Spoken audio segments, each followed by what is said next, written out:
The moment you start winning, some people secretly start hating you. Not strangers, not enemies. The people closest to you. The friend who used to hype you up goes quiet. The family member who acts like your progress is an inconvenience. The person who called you every week who now barely opens your texts. You didn't do anything wrong. You just started rising. And somehow, that made people uncomfortable. Here's what makes it worse. You expected celebration. You expected your people to be the loudest ones cheering.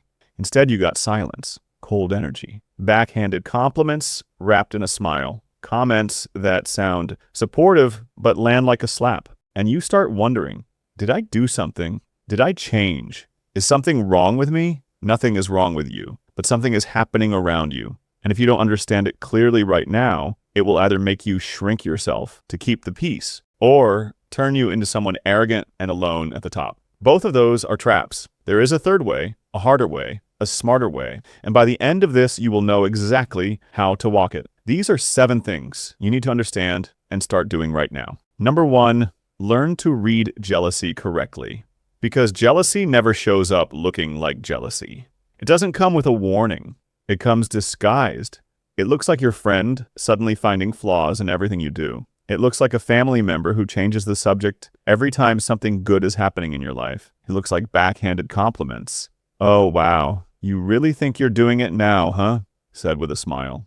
Meant as a cut. Psychologist Leon Festinger studied something called social comparison theory. What he found was simple. People constantly measure themselves against the people closest to them. Not celebrities, not strangers. The people right next to them. So when you rise, the people nearest to you feel the gap, and that gap hurts. Not because they hate you, but because your growth holds up a mirror to where they feel stuck. Read that again. Their reaction is about their mirror, not your movement. That's not your fault, but it is your reality. When you learn to read jealousy as pain instead of attack, you stop taking it personally. You stop firing back. You stop trying to prove yourself to people who are not ready to see you clearly. You see it for what it is. Someone struggling with their own reflection. That doesn't mean you accept being treated badly. It means you respond from understanding instead of ego. That single shift changes everything.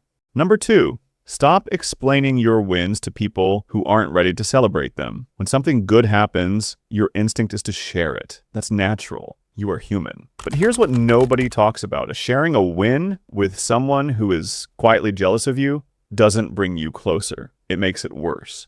Every time you walk in excited, you are unintentionally reminding them of where they feel behind. Think of it this way. Imagine you haven't eaten in 2 days. Your friend walks in with a full plate and describes every bite in detail. They're not trying to hurt you, but it still hurts. That's what oversharing does inside a relationship that already has jealousy in it. Here's the pattern interrupt most people miss.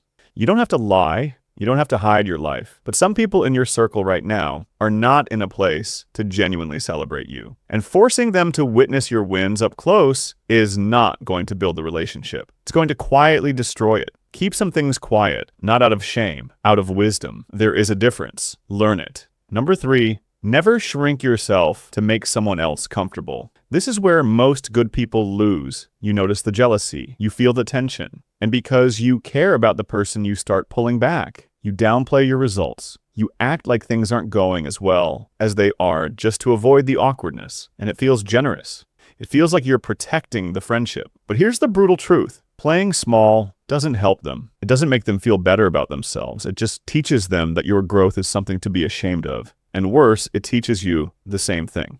Dr. Brené Brown's research on shame and belonging found this. Shrinking yourself to fit into spaces where you are not fully accepted is not humility. It's self-abandonment. And self-abandonment doesn't build real connection. It builds resentment in you, toward them, toward yourself. Stop it. Stay visible. Stay honest about who you are becoming. Let people adjust to the real you. The ones who can handle it will rise with you. The ones who can't. That tells you something important too. Number 4, use silence as your most powerful weapon. When a jealous person takes a dig at you, the worst thing you can do is react. The moment you defend yourself, you hand them control. You show them that their words have the power to move you. And jealous people feed on that. Not always consciously, but they do. Here's what most people never figure out. Silence is not weakness. Silence is a wall they cannot climb. You don't need to clap back. You don't need to explain yourself. You don't need to prove a single thing. A calm face and a steady life are louder than any comeback you could ever deliver.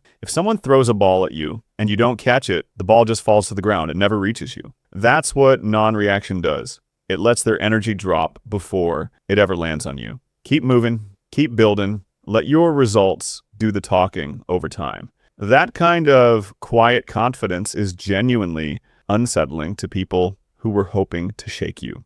Number 5, stay warm without lowering yourself. This is the balance most people never find. When someone is being cold or passive-aggressive toward you, the temptation is to either match their energy or shut them out completely. Both feel satisfying in the moment. Neither serves you long-term. You can be kind without being a punching bag. You can stay warm without pretending the tension doesn't exist. A simple smile, a calm tone. Basic human decency extended without needing anything back. You don't have to go cold to protect yourself. You just have to stop needing their approval. That's the real shift right there. The moment you stop needing jealous people to validate your wins, you stop being controlled by their reactions. You can wish them well and mean it. Not as a performance, not to seem like the bigger person, but because their opinion of your journey simply doesn't determine your direction anymore. That's not arrogance. That's freedom. And it looks completely different from the outside. Number 6, know when to let a relationship breathe. Sometimes closeness is the actual problem. Some people in your life cannot handle being right next to your growth. Not yet. The proximity makes the comparison too sharp, too constant, and the more you push for the same intimacy you used to have, the more resentment quietly builds. Pulling back slightly is not abandoning someone. It's giving the relationship room to survive. Dr. John Gottman, who spent decades studying what makes relationships last, found this. The healthiest relationships are not the ones with no tension. They are the ones where both people know how to adjust distance and closeness based on what the relationship needs in that season. Forced closeness during a period of imbalance often does more damage than a little space. Give it breathing room. Stay available. But stop forcing intimacy with someone who is not currently capable of celebrating you. Sometimes distance is exactly what allows respect to grow back. Number 7, keep winning with dignity. This one changes everything. When you keep rising with your character intact, something quietly powerful starts happening to the people around you. Not immediately, not overnight, but over time, the friend who went cold starts watching you. They see you rising and they notice you didn't become someone different. You didn't get arrogant. You didn't rub it in their face. You didn't cut people off or act like you were above them. You just kept going quietly, steadily, with your dignity fully intact. And something shifts in them. Psychologist Albert Bandura studied observational learning. What he found was that people don't just learn from their own experience. They learn by watching people they are emotionally connected to. When they watch you handle success with grace, it challenges the story they were telling themselves about why they can't rise too. Some of the people who were most jealous of you will become your most loyal supporters, but only if you give them something worth watching. Only if you stay humble enough to remain human while you rise.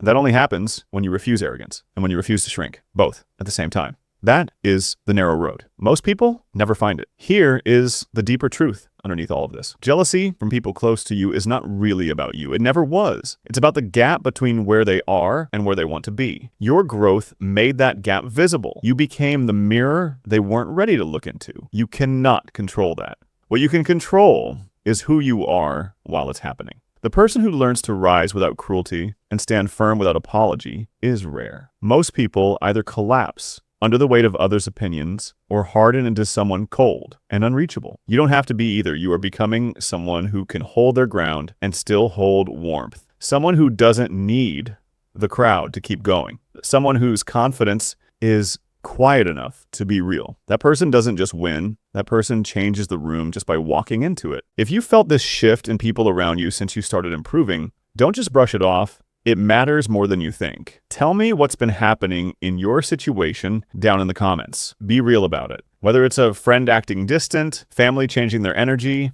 or someone throwing subtle shade, I want to hear it. I read every comment and I'll personally respond to help you figure out the best way to handle it without losing your peace or your progress. And if this message hit you at the right time, share it with someone who needs to hear it too, because a lot of people are going through this silently.